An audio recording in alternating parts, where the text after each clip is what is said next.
بسم اللہ الرحمن الرحیم۔ السلام علیکم۔ آج ہم بات کریں گے ٹی ایل پی اور حکومت کے دونوں کے موقف سامنے رکھ کے کون سچ بول رہا ہے اور کون جھوٹ بول رہا ہے۔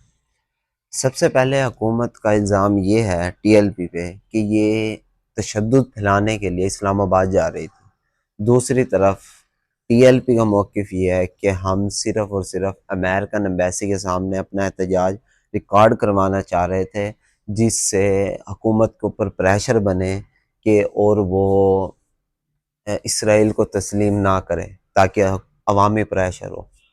تو اس کے اوپر سعد رضوی صاحب نے بھی بیان دیا، علامہ فاروق الحسن صاحب کا بھی بیان ہے۔ حکومت کہتی ہے کہ بھئی نہ انہوں نے اجازت لی نہ کچھ کیا، بس انہوں نے ڈائریکٹ دعویٰ بول دیا کہ ہم احتجاج کے لیے جا رہے ہیں، فلسطین کا مسئلہ حل ہو گیا۔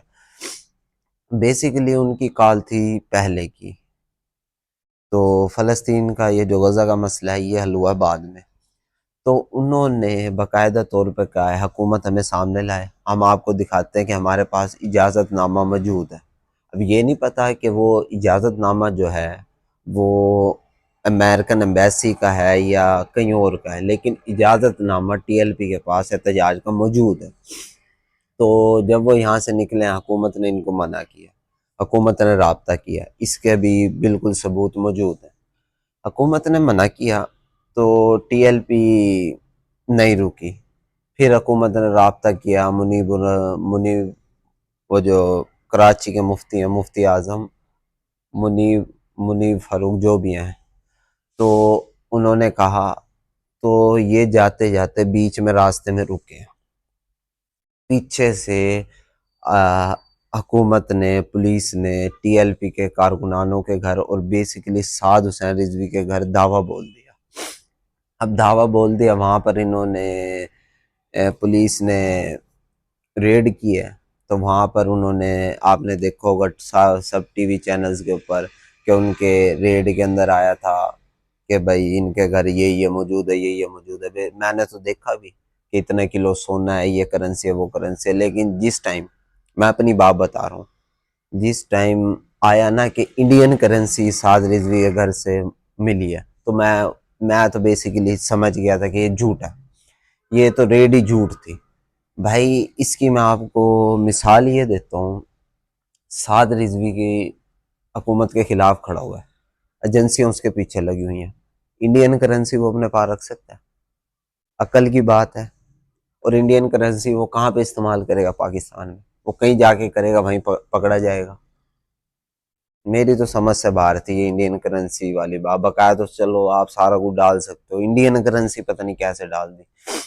اس کے بعد یہ کیا کہتے ہیں، انہوں نے رابطہ کیا، انہیں روکا، ٹی ایل پی والے رک گئے کیونکہ مرید کے پہ وہ 2 دن سٹے کرتے رہے۔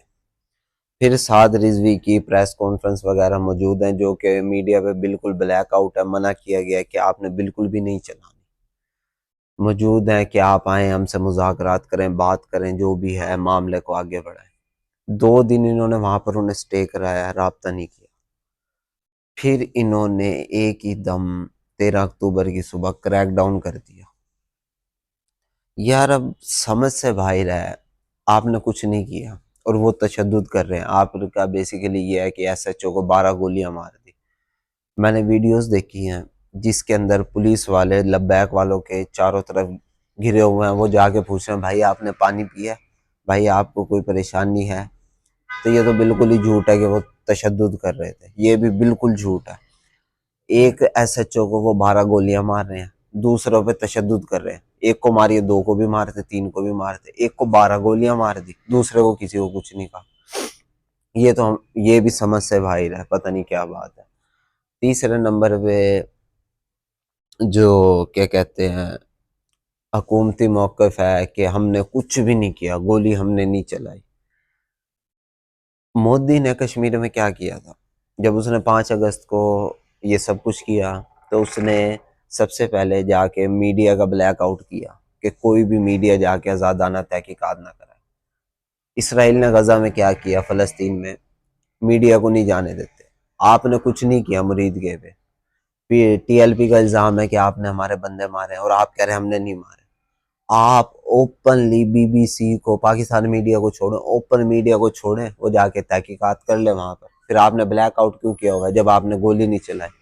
یہ ٹی ایل پی کا موقف ہے یار. اگر آپ نے کچھ نہیں کیا، ایک بھی بندہ نہیں مرا، آپ کہہ رہے ہیں یہ جھوٹا پروپیگنڈا کر رہے ہیں، آپ ان کو جا کے ایکسپوز کریں، ساری میڈیا کو لے جائیں، بھائی ایک بندہ نہیں مرا، ہم نے تو صرف ان کا احتجاج ہٹایا.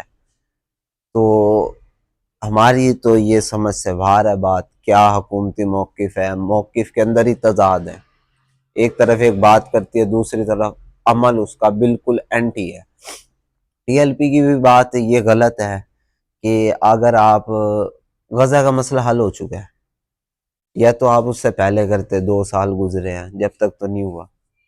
لیکن اب کیا کہتے ہیں، جب مسئلہ ہی حل ہو گیا، حکومتی موقف اس حساب سے بھی تھوڑا پاپولر چل رہا ہے کہ جب یار غزہ کا مسئلہ ہو ہی حل گیا، پھر آپ احتجاج کے لیے ان کے لیے کیوں آ رہے ہو. لیکن بیسیکلی میری جتنی ٹی ایل پی کے دوستوں سے بات ہوئی، انہوں نے یہ کہا کہ ہم نے حکومت کے اوپر پریشر ڈالنا تھا کہ وہ اسرائیل کو تسلیم نہ کرے. آپ نے دیکھو گا مولانا فضل الرحمان صاحب نے بھی، مفتی منیب الرحمان جو مفتی جو ان کے والد صاحب ہیں، ان کی کانفرنس میں انہوں نے کہا ہے ہمارے ہوتے ہوئے کوئی مائی کا لال بھی اسرائیل کو تسلیم کر نہیں سکتا. تو ان کا بھی موقف یہی تھا، لیکن اس کو اس سے جوڑا گیا. اور دوسری طرف راڑا صلی اللہ صاحب نے بھی بیان دیا کہ ان کی جو جتنے بھی مطالبات ہیں اس میں غزہ کا کوئی معاملہ ہے ہی نہیں. ان کا سارا مطالبہ یہ ہے کہ ہمارے بندوں کو چھوڑا جائے، یہ کیا جائے، وہ کیا جائے. دیکھیں آپ کو دونوں موقع میں نے سامنے رکھے، آپ کو کیا لگتا ہے کہ کون سچ بول رہا ہے، کون جھوٹ بول رہا ہے؟ ویڈیو اچھی لگی ہو تو لائک کریں، کمنٹ کریں اور چینل کو سبسکرائب کریں.